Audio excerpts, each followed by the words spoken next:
The Whispering Pines Manor.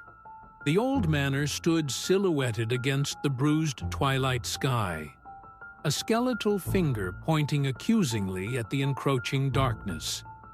Locals in the small town of Havenwood, nestled at the edge of the vast Redwood National Park in Northern California, whispered stories of Whispering Pines Manor. They said it was cursed, haunted by the echoes of a tragic past.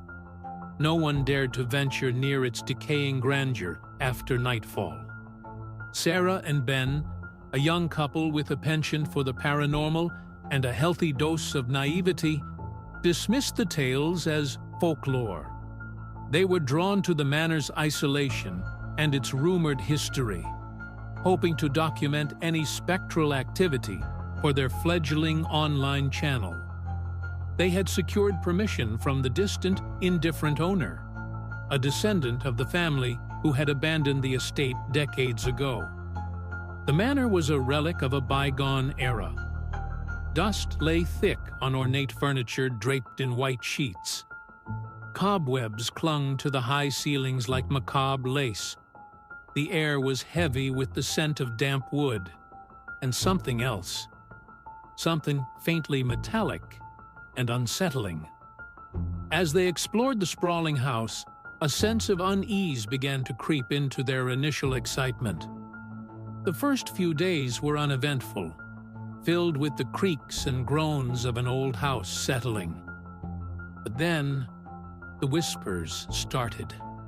Faint at first, like the rustling of leaves outside, they seemed to emanate from within the walls themselves.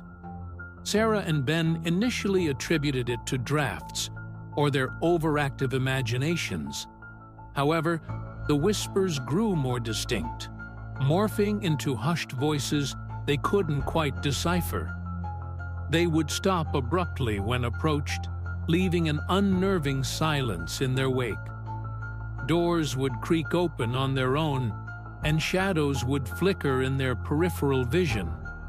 Their equipment occasionally malfunctioned, static filling their audio recorders and distorted images appearing on their cameras.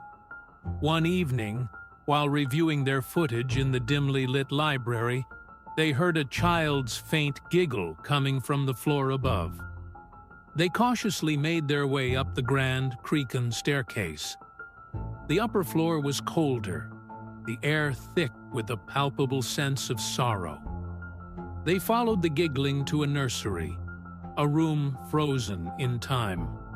A rocking horse stood motionless in the center, and a collection of antique dolls stared blankly from a dusty shelf. The giggling stopped as soon as they entered, replaced by an oppressive silence. As the days turned into nights, the activity intensified. Footsteps echoed in empty hallways, and objects would move inexplicably. Sarah began to have vivid nightmares, filled with shadowy figures and chilling whispers.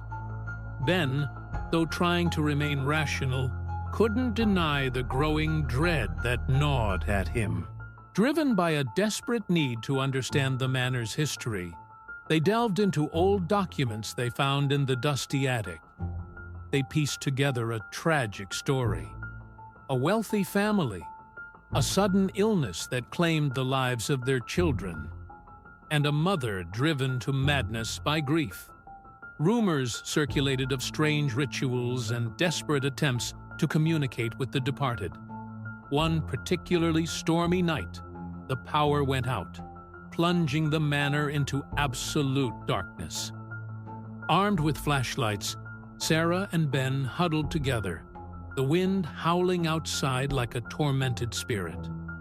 Suddenly, a blood-curdling scream echoed from the depths of the house. They followed the sound, their hearts pounding in their chests, to the master bedroom. The air in the room was icy cold. In the center of the room, they saw it, a translucent figure, a woman in a tattered white gown, her face contorted in anguish. She was rocking back and forth, a silent sob racking her spectral form.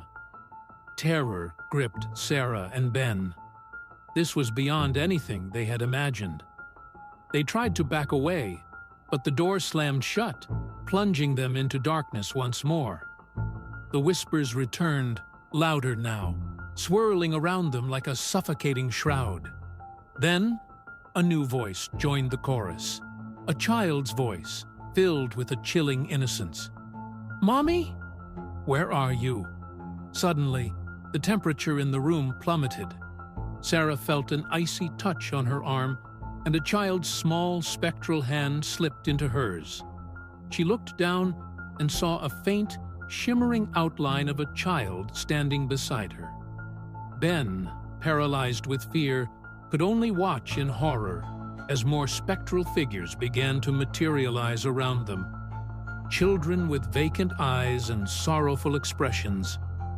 The ghostly mother turned her gaze toward Sarah, her eyes filled with an unbearable sadness. A whisper, clear and chilling, echoed in the room. "You woke them up?" Then, the climax.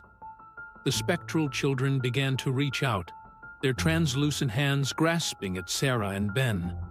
They felt an icy cold seep into their bones, a draining of their life force.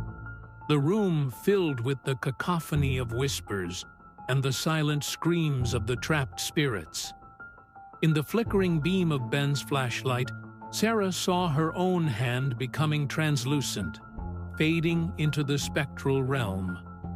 The last thing she felt was an overwhelming sense of cold and the chilling grip of the ghostly children pulling her into the darkness.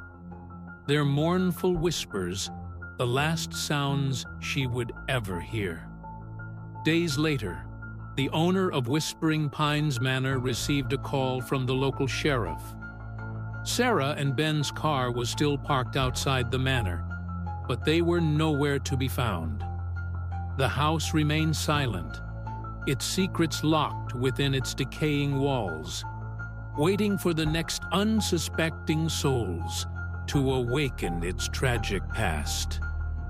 The whispers continued, unheard by the living, a chilling testament to the horror that resided within the heart of the Whispering Pines.